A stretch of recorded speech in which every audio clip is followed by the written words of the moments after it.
तृणमूल कांग्रेस ने ऐलान किया है कि वो उपराष्ट्रपति चुनाव के लिए मतदान से गैर हाजिर रहेगी। दार्जिलिंग में पश्चिम बंगाल की मुख्यमंत्री ममता बनर्जी, असम के मुख्यमंत्री हिमंत बिस्वा शर्मा और एनडीए के उपराष्ट्रपति पद के उम्मीदवार जगदीप धनखड़ के बीच हुई बैठक के बाद तृणमूल कांग्रेस ने ये ऐलान किया। 6 अगस्त को उपराष्ट्रपति पद के लिए मतदान होना है, जिसमें जगदीप धनखड़ के खिलाफ विपक्ष ने कांग्रेस की वरिष्ठ नेता रही मार्गरेट अल्वा को खड़ा किया है। तृणमूल कांग्रेस का मतदान से गैर हाजिर रहने का ऐलान विपक्ष की एकता के लिए ताजा झटका है। इससे पहले शिवसेना और झारखंड मुक्ति मोर्चा जगदीप धनखड़ के समर्थन का ऐलान कर चुके हैं, जबकि तृणमूल का कहना है कि एनडीए के उम्मीदवार जगदीप धनखड़ के समर्थन का सवाल ही नहीं उठता। लेकिन जिस तरह से विपक्ष ने बिना तृणमूल से विचार विमर्श किए उम्मीदवार तय किया है, उससे वो नाराज है। ममता बनर्जी ने कहा कि उनकी पार्टी के संसद के दोनों सदनों में कुल 35 सांसद हैं। इसके बावजूद उनके साथ ठीक से विचार विमर्श किए बिना विपक्षी दलों ने उम्मीदवार तय कर लिया, इसलिए उनकी पार्टी मतदान से गैर हाजिर रहेगी। तृणमूल कांग्रेस का सबसे अहम सालाना कार्यक्रम शहीद दिवस 2 साल बाद आज कोलकाता के धर्मताला में आयोजित किया गया। कोविड महामारी के कारण 2 साल तक इसका आयोजन नहीं हो पाया था। भारी बारिश के बावजूद लाखों की तादाद में तृणमूल कांग्रेस के नेता और कार्यकर्ता शहीद दिवस कार्यक्रम में शामिल हुए। तृणमूल कांग्रेस इस आयोजन में पश्चिम बंगाल युवा कांग्रेस के उन कार्यकर्ताओं को याद करती है जिन्होंने 21 जुलाई 1993 में कोलकाता में आयोजित एक रैली में पश्चिम बंगाल पुलिस की फायरिंग में अपनी जान गंवाई थी। ममता बनर्जी इस रैली का नेतृत्व कर रही थी और उस दौर में पश्चिम बंगाल में लेफ्ट फ्रंट का राज था।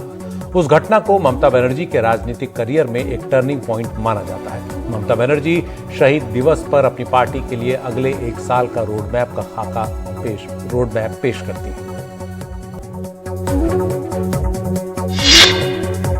भारत ने कहा है कि राष्ट्रीय सुरक्षा पर असर डालने वाली सभी गतिविधियों पर उसकी करीबी निगाह है। सरकार की ये प्रतिक्रिया एनडीटीवी की उस खबर के बाद आई जिसमें सैटेलाइट की ताजा तस्वीरों के आधार पर यह बताया गया था कि डोकलाम पठार से 9 किलोमीटर पूर्व चीन एक गांव पूरी तरह बसा चुका है और 2 अन्य गांव बसाने की तैयारी है।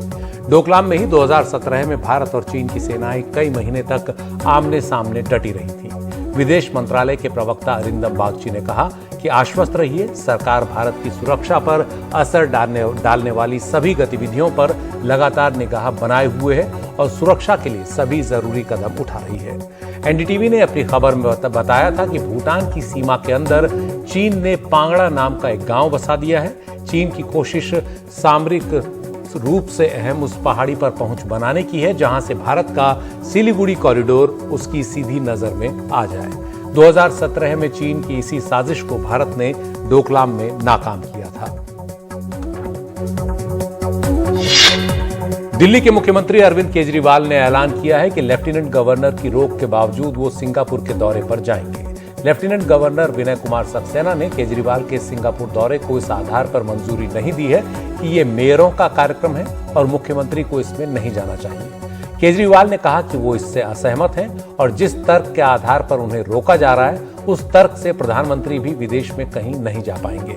अरविंद केजरीवाल को सिंगापुर के हाई कमिश्नर ने वर्ल्ड सिटीज समिट में शामिल होने का न्योता दिया है और केजरीवाल दिल्ली मॉडल को पेश करने के लिए वहां जाने की तैयारी कर चुके हैं। केजरीवाल ने कहा है कि ऐसे अहम मंच पर जाने से मुख्यमंत्री को रोकना देश के हितों के खिलाफ होगा।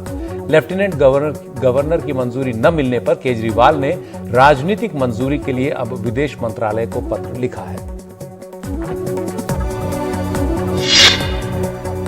रिश्वतखोरी का आरोप लगाते हुए कॉन्ट्रैक्टर की खुदकुशी के मामले में फंसे कर्नाटक बीजेपी के वरिष्ठ नेता केएस ईश्वरप्पा को पुलिस ने क्लीन चिट दे दी है। कॉन्ट्रैक्टर ने अपनी खुदकुशी के लिए ईश्वरप्पा को जिम्मेदार बताया था। उनके परिवार ने भी यह आरोप दोहराया था।